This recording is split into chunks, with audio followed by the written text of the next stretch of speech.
r/askReddit, what is something that once you noticed it, you can now no longer unnotice it? Actors glancing down for their mark. Once you're aware, you look for it in every scene.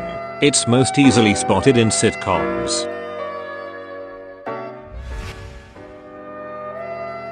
Empty cups. I don't know why most shows and movies can't be bothered to put a liquid of any sort into coffee cups for scenes. You can tell when someone is holding a cup with something in it or just acting like it, and fake sips never come out well. Sometimes you can literally see the emptiness.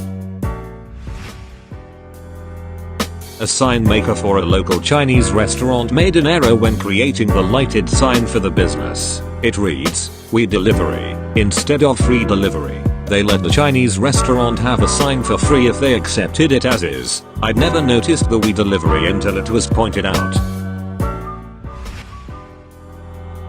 When I went to university when I was younger, I had to take a design class. I was in university for web development, so this seemed related.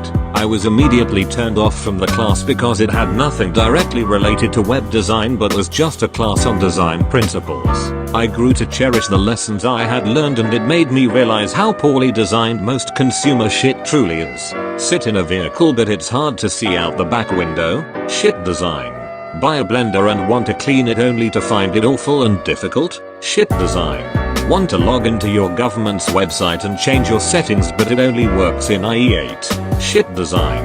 You get the point. Anytime in life you notice something awesome, product acting as a hindrance to you is shit design. Remove these products from your life as soon as possible and do your best to not reward these companies with your money.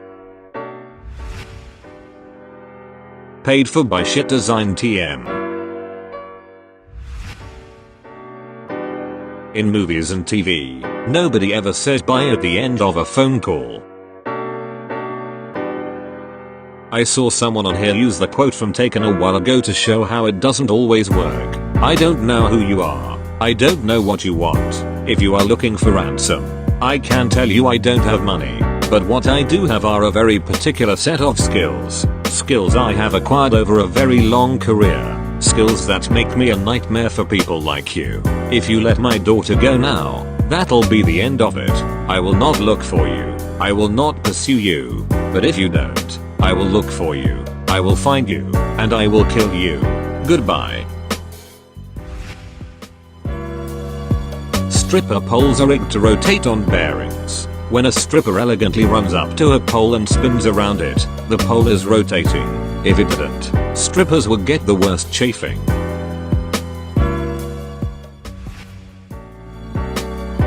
A person with very big muscles looks like a small person in a big meat suit. The next set of shoulder muscles look like their shoulders, packed in a bigger muscle suit. Head also looks slightly too small often.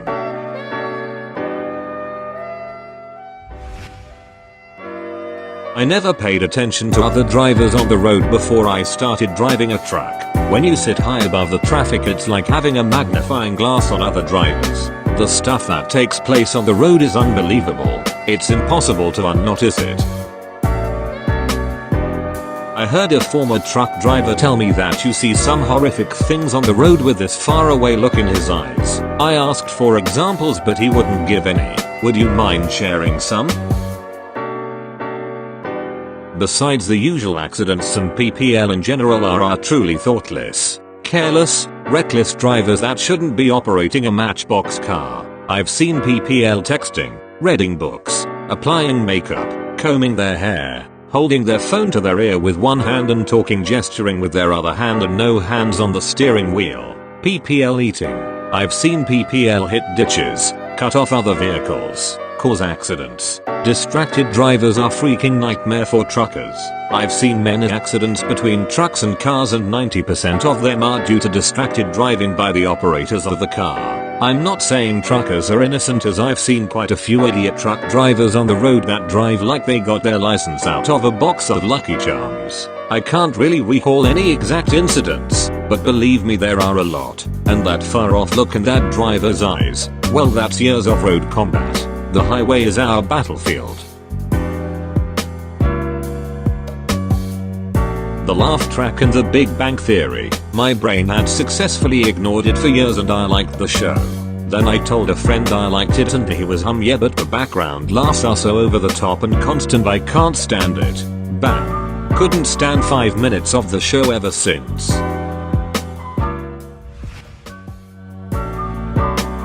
I used to never pay much attention to framed shit hanging on walls. After working in an art framing shop, I can't help noticing all the horrible and tacky framing jobs that are hanging around in the world. Probably the most common and most irritating to me is things being hung in humid environments like bathrooms when they clearly weren't sealed up around the edges so they wouldn't get destroyed.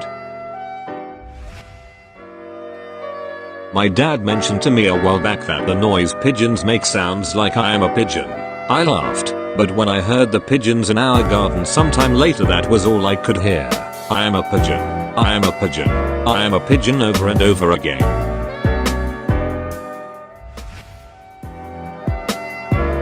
How a vagina looks exactly like the inside of a snake's mouth. Doesn't really matter which snake. Obviously the ones with smaller fangs or no fangs work best.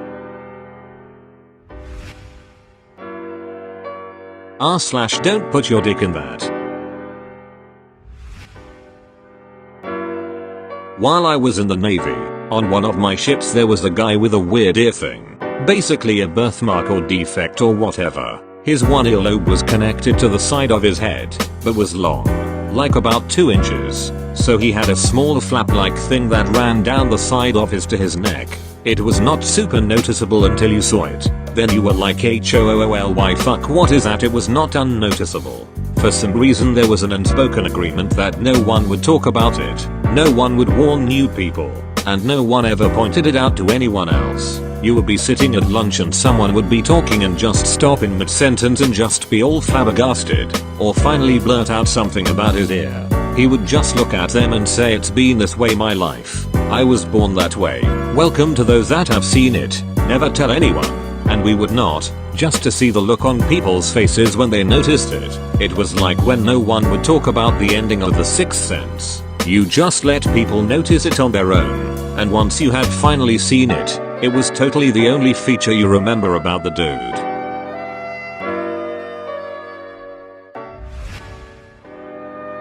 Product placement in TV shows or movies. The example where I've noticed it and can't unsee it is in White Collar. By the last couple of seasons, any scene involving driving is literally just an advertisement for the car the characters are in.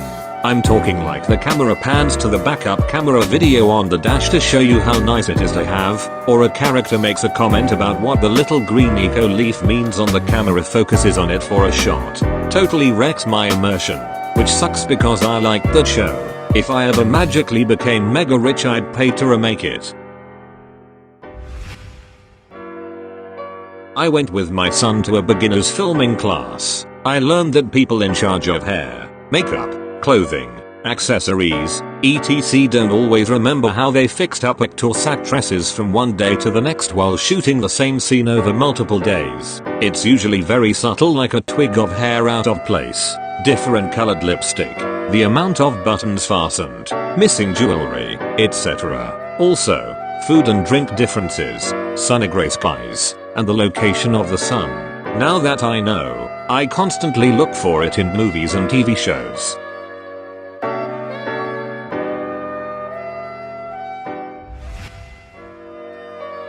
Okay, this is basically the simplest idea but one I had never noticed before. However, once I did, it sucked a lot of the joy out of reading or watching films. It's the realization that all events that happen in a fictional book or film are occurring in the order they are because the author wanted them to occur that way. It's not due to anything the protagonist or antagonist has done.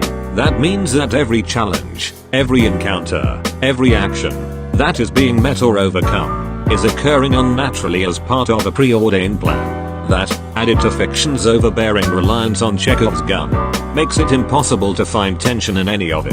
I mean, obviously, everything is scripted. I'd always known that in my hindbrain but now it's lodged front and center. I have somehow lost my ability to have a willing suspension of disbelief and now I can't get it back.